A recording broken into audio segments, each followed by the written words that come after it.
If you've ever struggled to paint long, soft gray cat fur without it turning into a mushy mess, today is going to be a game changer for you. I'm going to be walking you through how to paint realistic long fur, specifically that soft, textured fluff that you would kind of find on a cat's chest. Let's jump in. One of the techniques that I'll be using to make this fur look extra good and realistic is glazing. And if you want to learn how to use glazing to totally transform your animal art, I've got the perfect free guide for you. You can grab it at the link below. So like usual, I'm working with oils, but you can definitely do this with acrylics as well.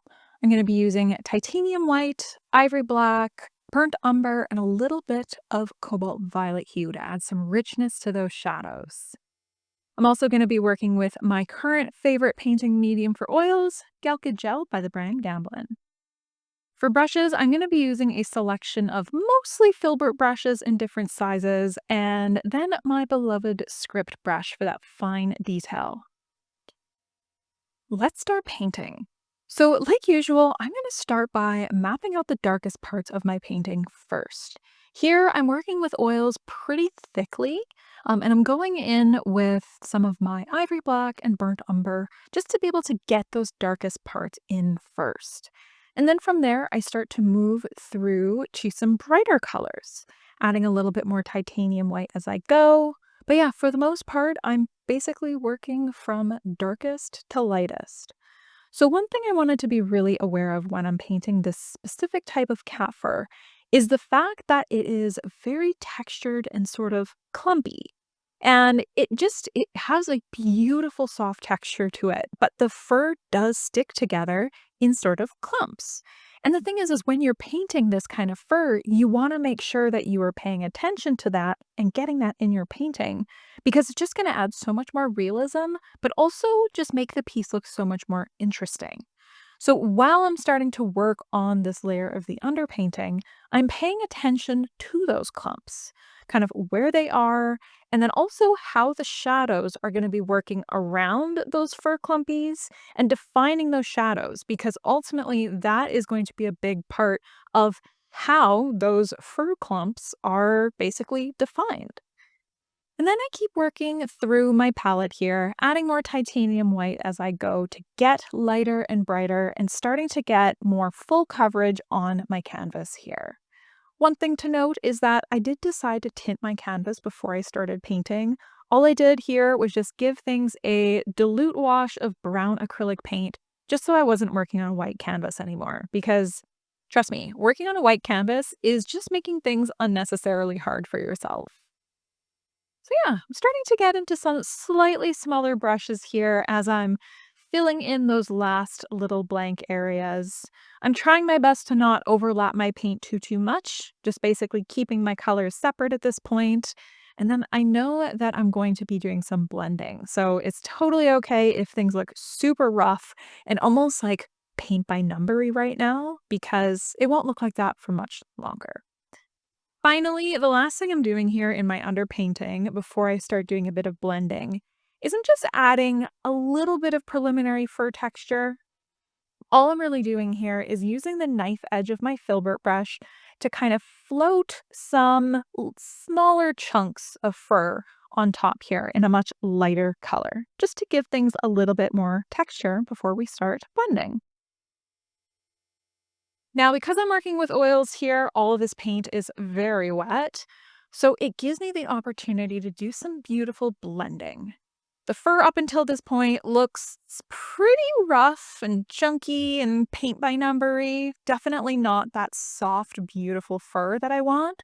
So what I'm doing now is I'm grabbing a dry brush, something pretty big, something very soft, and with a super light hand, I am going over and blending out some of my brush strokes so I get that really soft, beautiful base that is going to be perfect to start building some fur detail onto.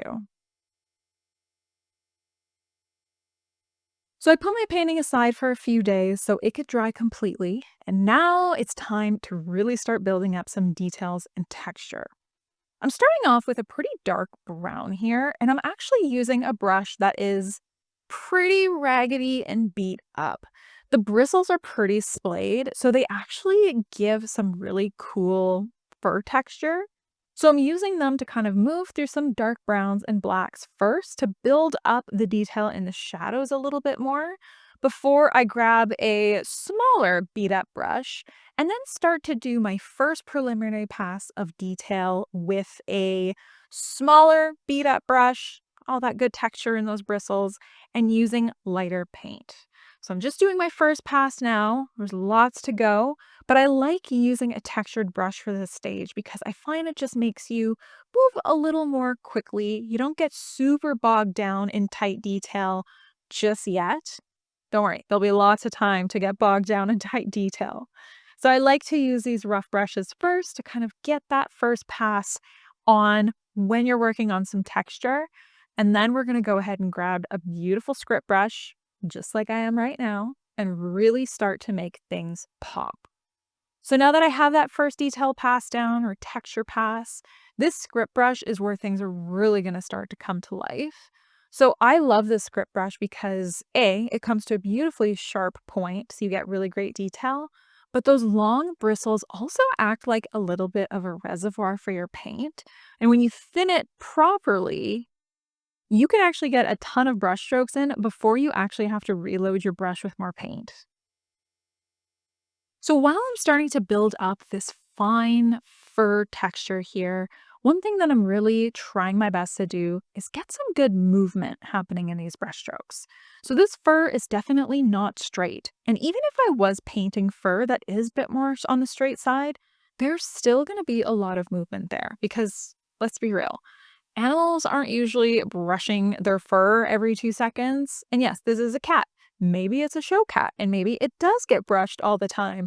But even still, having a bit of texture in that fur is only going to serve to make things more realistic and like interesting to look at. So I'm adding a lot of rogue hairs here, which are just basically individual brush strokes or hairs that are kind of going against the grain, adding a little chaos to things.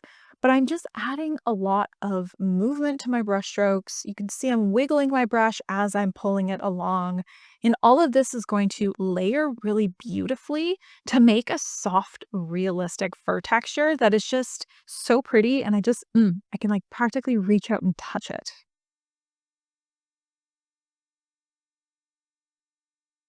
So I was happy with my detail layer, so I put my painting aside for a few days, and now we are going to do some glazing.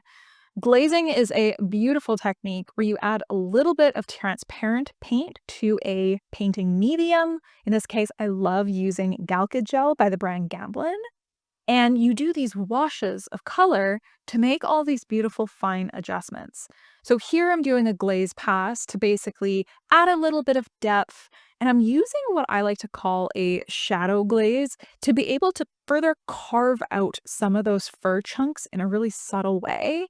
And it just helps to add more life and texture and 3D structure to your fur. And then into that wet glaze layer, that's when I like to work in my final pass of details. So here I'm going in with that same beautiful script brush before, going in with really light colors here, and just wherever I want things to have that final pop of texture and detail and sparkle, now is the chance. I love the way this fur is looking. Cat fur like this is so much fun because it's soft, but it has detail and texture and it clumps together. So it gives you the opportunity to really build out some gorgeous 3D textures in there. And just who doesn't want to look at beautiful cat fur? I mean, I do. Look at this. It was so much fun to paint. I love the end result. And I really hope that you've learned a thing or two so that you can paint a realistic cat fur of your own. Thank you so much for watching this tutorial, and I will see you in the next one.